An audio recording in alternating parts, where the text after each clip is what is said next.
Hello, everyone. My name is Mike Moran, author of the superhero trilogy series Believers. Today, we're reading in Book 1, Chapter 23. And I'm going to share my screen for you. Here we go. All right, let's get started. Chapter 23, Final Showdown. It was close to sunset when Jerry and Vaughn appeared at the gas station, just outside Dynamite City. Blake was there as well, waiting in his old beat-up car. Jerry was surprised to see Blake. After basic training at the police academy, Blake tried out for the local college football team and made the cut. With his incredible tackling skills, it was no surprise that he was already leading his team with the most QB sacks. He might even have a future playing professional football for the NFL. Why would Blake risk his life helping us? He's one heck of a friend, I guess, Jerry thought as Blake walked out to meet them. After the fist bumps and usual greetings, Vaughn began discussing his plan. All right, guys, listen up. Jerry, you've got one mission: cause as much chaos as possible. What are you talking about? Jerry asked. You gotta beat up bad guys, make a lot of noise, and make sure they regret everything they've ever done wrong. Jerry looked surprised, as if he was not ready for anything like that. He thought Vaughn would have a better plan, or some way to avoid an all-out battle. He looked at his friend and said, "But we don't even know what they want. We don't have any information. There could be hostages or other circumstances." Jerry, these guys want to kill you. They've set a trap, and you're about to walk right into it. They expect you to be nice. They think you're going to hear them out, try to negotiate, or find a peaceful way to solve a problem.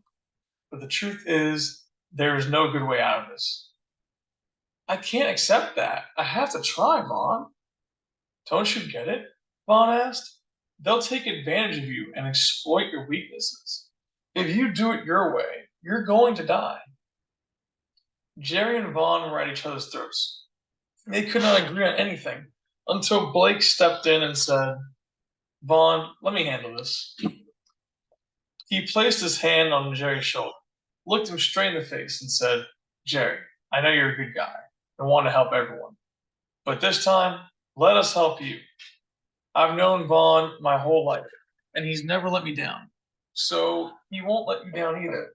He's got a plan, for sure. Give him a shot and hear him out. Blake's words resonated in Jerry and reassured him.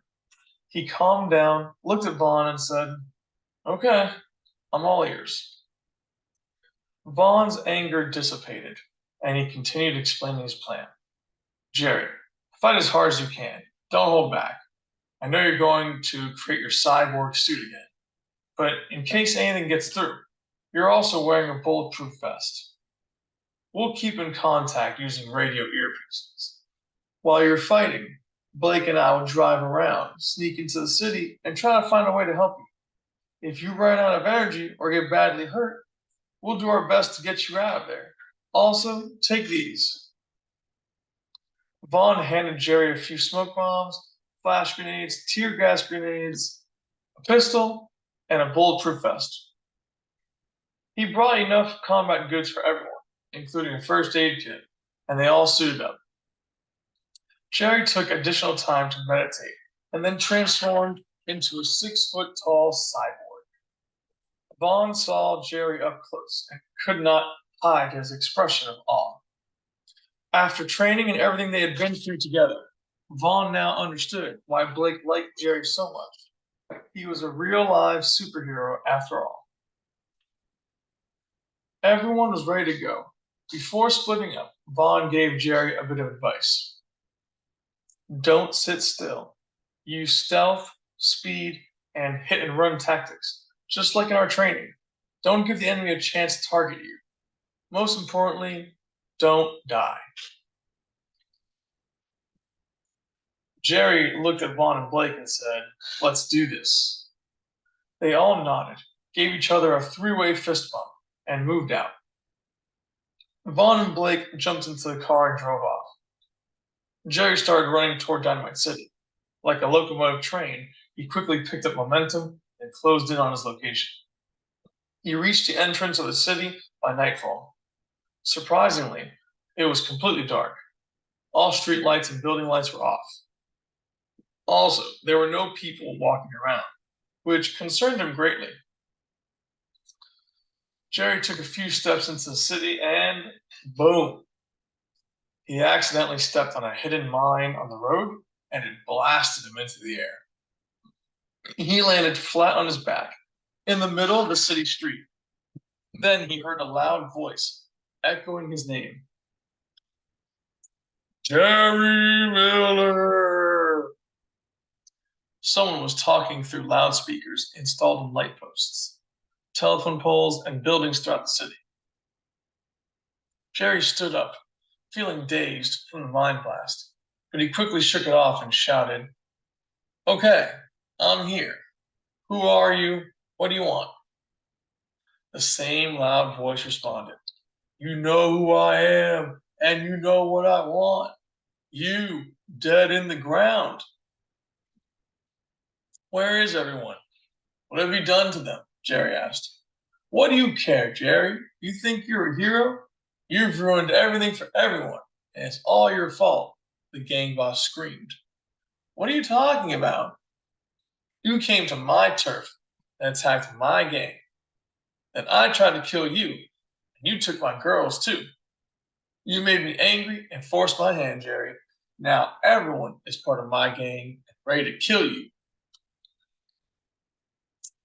All the city and building lights suddenly turned on, and what Jerry saw horrified him. All the buildings had people with guns poking out of every door and window. It looked like an army prepared for war, and Jerry was the monster attacking. He could not understand how or why this was happening. Taking advantage of Jerry's surprise, the gang boss yelled out, Kill him now! Bullets began raining down on his sideboard armor. Sparks were flying, and bullets were ricocheting everywhere. Jerry saw a grenade flying toward him and launched himself into a nearby alley.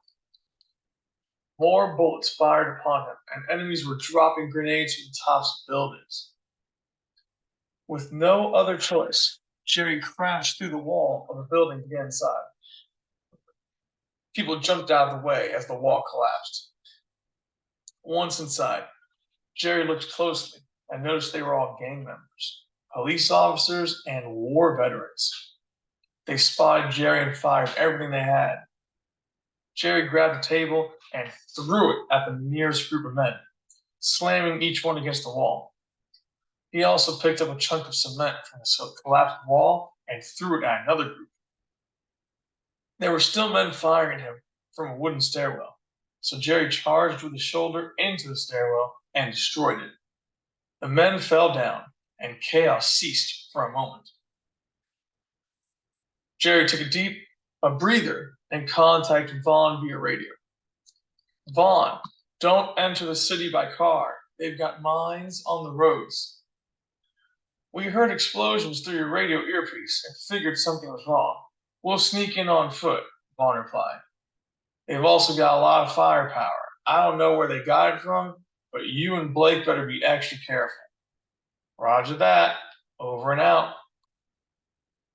Jerry thought about what to do next, and then he heard something whizzing through the air. He dove to the ground as rockets came flying in through the windows. Explosions were blasting the building apart and causing it to collapse. So he leaped through a window and rolled into the middle of the street. Bullets shot out from all directions. This time, some of them were stronger and pierced his cyborg armor.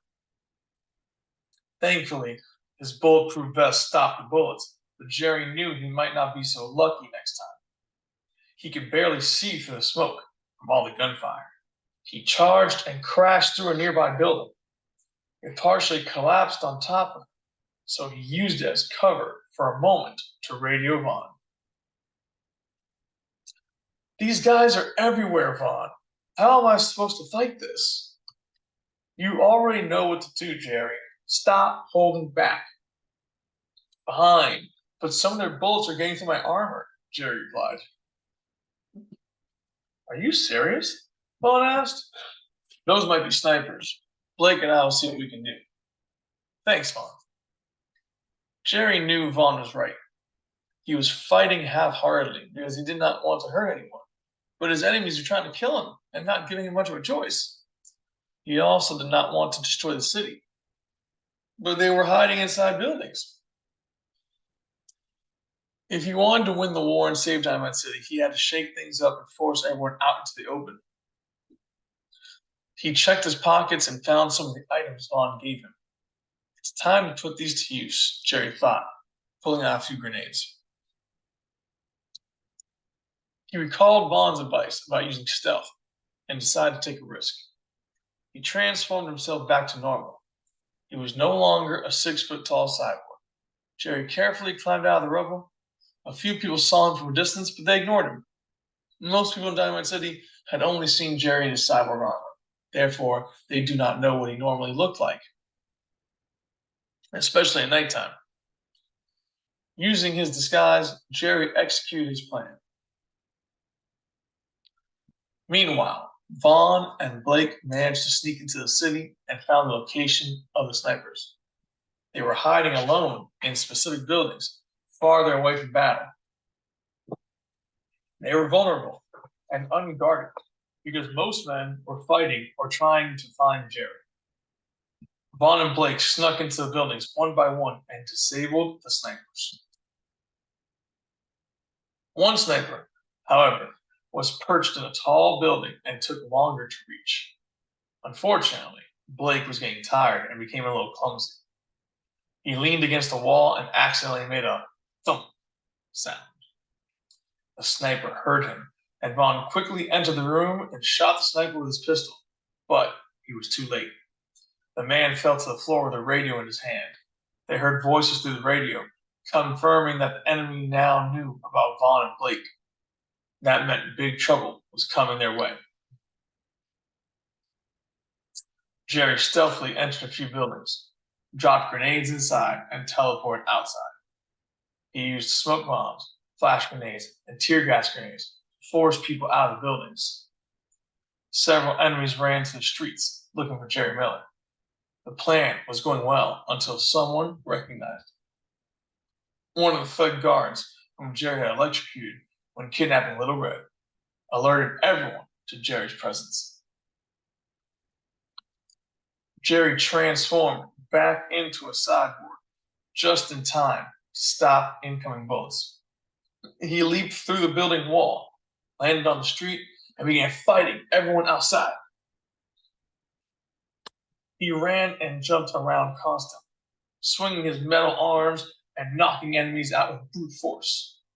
He made sure not to pierce or mortally wound people, but he may have broken a few bones here and there.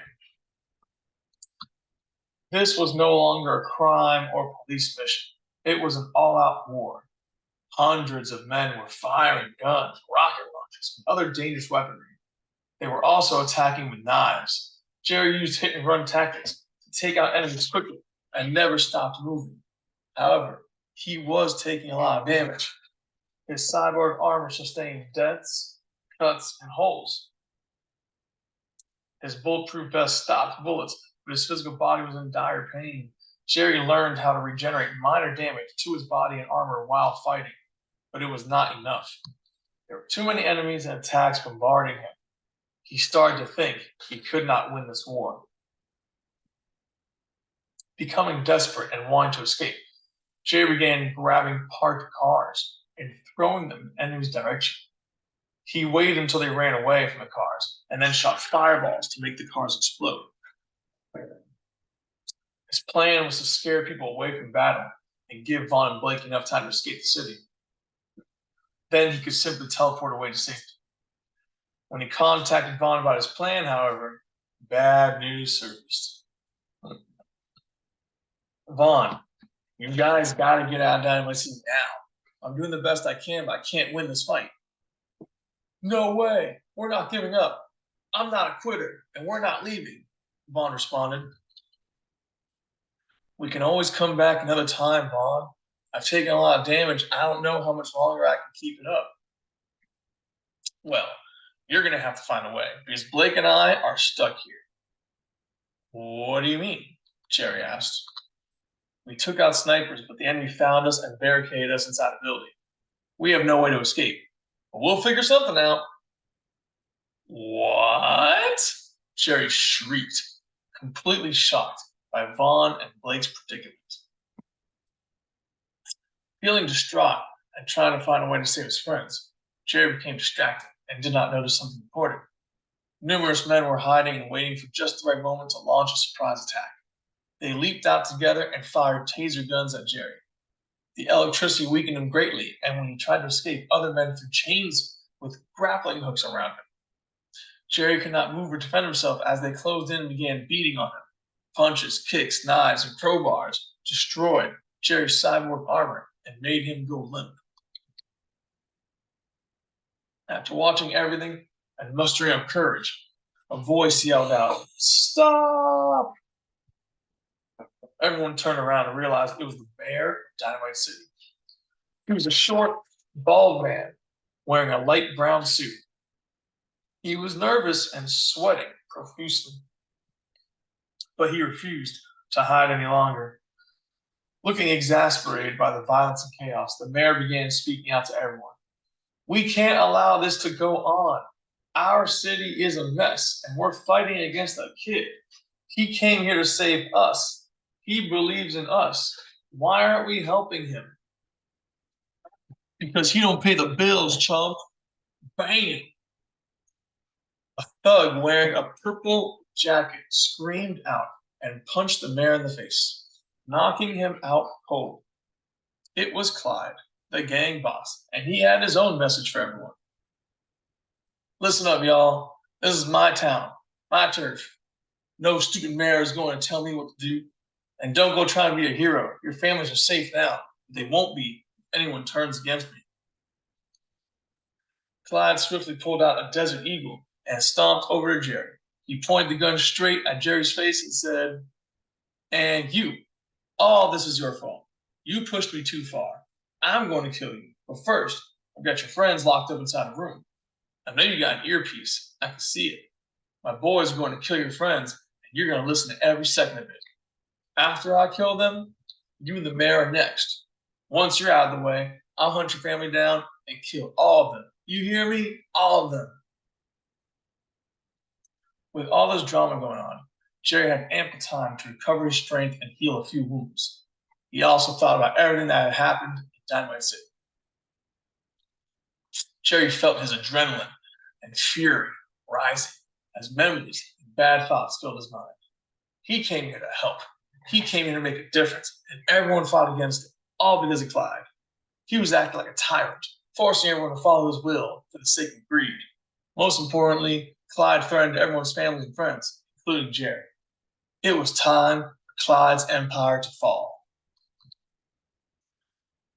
Having trouble suppressing his anger, but wanting to give Clyde a last chance, Jerry said, "Surrender now and let everyone go." Are you kidding me? I'm about to put a bullet through your head and get everything I want. Why would I surrender? Clyde asked arrogantly. Realizing he had no other choice, Jerry said, "Vaughn, Blake, and everyone else, get out of here now." "Are you on drugs, kid? It's all over. Time for you to die," Clyde said, knocking the hammer of the gun back. As he prepared to fire his gun, Jerry snapped and screamed, "Get out of here now!" Jerry suddenly released a massive shockwave of energy that blasted Clyde backward and sent his gun flying. His cyborg armor and metal chains blew off as well, sending everyone diving for cover as metal shrapnel flew past them. Jerry now revealed his true self, glowing with immense power. The earth shook and cracked throughout the city. Some people ran away in fear, but many tried fighting back and fired their guns at Jerry. He put up his arms, and every bullet stopped in midair. And then they began circulating around him. The men continued firing, but the bullets only added to Jerry's storm.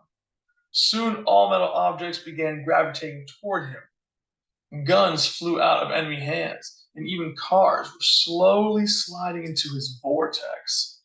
Once all the metal objects in the area were revolving around Jerry, he began spinning like a top and created a tornado of debris. Vaughn and Blake were still trapped in the barricade room, but when Jerry went ballistic, Blake did too. He recklessly charged through the locked door and slammed gang members into the wall. There were corrupt police officers down the hall, and they fired their guns at Blake. Without hesitation, he covered his face with his arms and bravely charged down the hall, barreling through them as well. Vaughn ran out of the room and into the hallway. He saw a bunch of gang members unconscious on the ground, and Blake had collapsed on the floor. Vaughn went over to Blake and checked him out. Luckily, Blake's bulletproof vest protected his vital organs, but he had suffered gunshot wounds to his arms and legs. Vaughn picked him up and made his way out of the building. There were no other enemies around, but debris was flying everywhere. Vaughn could not believe his eyes as he saw a full-sized tornado sweeping through city streets. Cars were slamming into buildings, and hidden road mines were exploding. Vaughn and Blake narrowly escaped the city and found their car parked nearby. Blake rested in the back seat while Vaughn took out a first aid kit and began patching him up. Jerry finally ended his self-propelled tornado, and all flying objects fell to the ground. The fighting was over. Peace prevailed. Buildings were significantly damaged, but still standing. Families opened their doors and windows to see what had happened. They saw their loved ones injured in the streets and rushed to their aid. Thankfully, no one was mortally wounded, and hospital ambulances quickly arrived to help. Jerry walked back to the center of everything to make sure all was well. A few people looked at him, but they now had a bigger concern: restoring their city. With the road mines destroyed, Vaughn safely drove the car into the city and found Jerry. They were relieved to see each other again. Jerry began walking toward their car when he heard a familiar voice behind him. It was Clyde, standing up with blood, cuts, bruises, and his purple jacket torn. He began stumbling toward Jerry, yelling, "Come back here, you coward! This isn't over! I'm going to—" The mayor snuck up behind Clyde and swung a metal pipe, knocking him out cold. He called a police officer over to arrest him and waved at Jerry, signaling that everything was okay. Jerry waved back and then stepped into the back seat of Blake's car. Jerry expended his remaining energy on healing Blake. Thankfully, Vaughn had already stopped the bleeding and bandaged up all his wounds with the first aid kit. There were also no complications, since Blake only suffered gunshot wounds to his arms and legs. Jerry placed his hands over each wound and concentrated his power. The bandages magically disappeared, and the bullets seeped out one by one. Then Blake's skin stretched and grew over the wounds. Once the healing process was complete, Blake looked healthy and good as new. Jerry smiled and fell asleep, and then Vaughn drove everyone home. When they dropped Jerry off at his house, he sleepily approached the front door and unlocked it with his key. Jerry walked into the house quietly, but he stumbled and made a few noises before entering his bedroom. It was late at night, and his parents woke up when they heard Jerry. They walked out of their bedroom to see him, but he was already inside his own room. They wanted to ask questions and talk, but Jerry said drowsily, "I'm really tired, guys. I had a long day at work. I promise we'll talk tomorrow. I love you." His parents kept trying to talk to him through the door, but he collapsed in bed and fell into a deep sleep. Mrs. Miller sent Cynthia a text message with the good news about Jerry being home safe. She also invited Cynthia to come over the next morning for breakfast. And that's it. Chapter 23 is done. I consider that chapter very exciting and fun. I hope you all enjoyed it too. Anyway, hopefully I'll see you all for the next video. Thank you all very much. Have a good one.